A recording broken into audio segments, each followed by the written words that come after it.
رات کے اس اندھیرے میں یہ ٹرین 58 ملین یوروز جتنی بڑی رقم لے کر گلاسگو سے لندن جا رہی تھی۔ اسے اپنے شیڈیول کے مطابق صبح 4 بجے ہیوسٹن لندن اسٹیشن پہنچنا تھا، مگر ایسا کیا ہوا کہ یہ ٹرین لندن اسٹیشن پہنچتی ہی نہیں ہے۔ 8 اگست 1963 اس ٹرین نے شیڈیول کے مطابق 58 ملین یوروز کو لندن لے کر جانا تھا، اور یہ بات کچھ سینئر سیکیورٹی آفیسرز کو پتا تھی، اور ان میں سے ایک سینئر سیکیورٹی آفیسر جس کا نام آج تک نہیں پتا چل سکا، اس نے یہ انفارمیشن انڈر ورلڈ کی گینگ کو دے دی، اور اس انڈر ورلڈ کی گینگ کا لیڈر تھا ایڈورڈ۔ اس گینگ نے کئی الیگل کام سکسیسفلی کیے تھے، مگر کبھی بھی اس گینگ نے ٹرین کو روک کر روبری نہیں کی تھی۔ اسی لیے انہوں نے اپنی گینگ میں ایک اور گینگ کو شامل کیا جسے لوگ ساؤتھ کوسٹ ریڈرز کے نام سے جانتے تھے۔ اس گینگ کے مین ممبرز تھے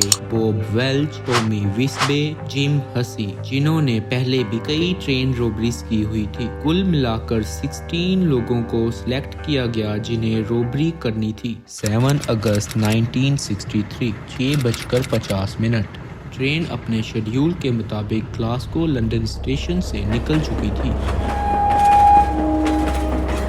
اس ٹرین میں ڈیزل الیکٹرک لوکوموٹیو انجن لگایا گیا تھا، اور اس انجن کے ساتھ 12 ڈبے جوڑے گئے تھے جس میں 72 پوسٹ آفس کے لوگ تھے۔ کیونکہ اس ٹرین کے دوسرے ڈبے میں ہی قیمتی سامان ہوتا تھا، باقی ڈبوں میں عام میلز ہی ہوتے تھے۔ دوسرے ڈبے کو HVP high value package coach کہا جاتا تھا، جس میں کئی لاکھوں یوروز اور امپورٹنٹ کانفیڈینشیل میلز ہوتے تھے۔ اس لیے 1960 میں IB post office investigation branch نے یہ ریکمینڈ کیا تھا کہ ان ڈبوں میں الارم سسٹم کو فٹ کیا جائے، اور ٹھیک اسی لیے 1961 میں 3 ڈبوں میں الارمز کو فٹ کیا گیا۔ اس کے علاوہ 2 ڈبے بنا الارمز کے رکھے گئے تاکہ اگر دوسرے ڈبے سروس کے لیے جاتے ہیں تو ان ڈبوں کا استعمال کیا جا سکے۔ اور جس دن روبری ہوئی اس دن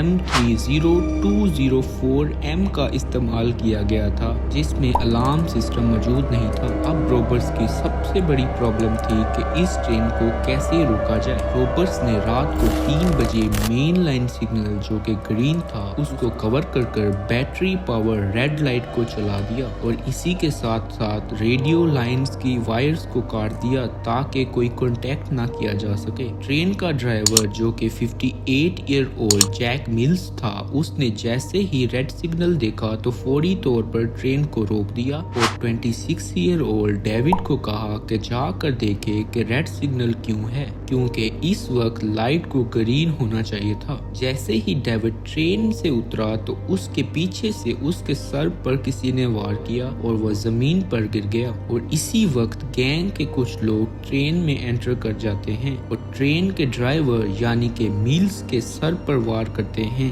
جس کی وجہ سے میلز بھی زمین پر گر جاتا ہے۔ روبرز کے پلان کے مطابق اب انہوں نے پہلے 2 ڈبوں کو باقی ڈبوں سے الگ کر وہاں سے 800 میٹر دور لے کر جانا تھا، اور وہاں پر پیسوں کو ان لوڈ کرنا تھا۔ ان روبرز میں سے ایک آدمی کو ٹرین چلانے کا ایکسپیرینس تھا، مگر پھر بھی انہوں نے پروفیشنل ٹرین ڈرائیور کو ہائر کیا تھا، مگر یہ ڈرائیور بھی اس ٹرین کو چلانے میں ناکام ہو جاتا ہے کیونکہ یہ ایک ماڈرن ٹرین انجن تھا۔ اب ان کے پاس ایک ہی آپشن تھا کہ یہ میلز کو اٹھائیں اور اسے کہیں کہ اس ٹرین کو چلائے، اور ان کے پلان کے مطابق یہ ٹرین کو برج کے پاس لے گئے۔ اب ٹرین کے باقی ڈبے وہاں ہی تھے، بس 2 ڈبے، ایک انجن اور ایک HVP جس میں رقم موجود تھی، اسے یہ وہاں سے دور لے آئے تھے۔ HVP ڈبے میں 4 ورکرز اور فرینک ان کا لیڈر تھا، اور 2 انسپیکٹرز بھی موجود تھے، مگر جیسے ہی روبرز انٹر ہوئے انہوں نے انہیں بندی بنا لیا اور زمین پر لٹا دیا۔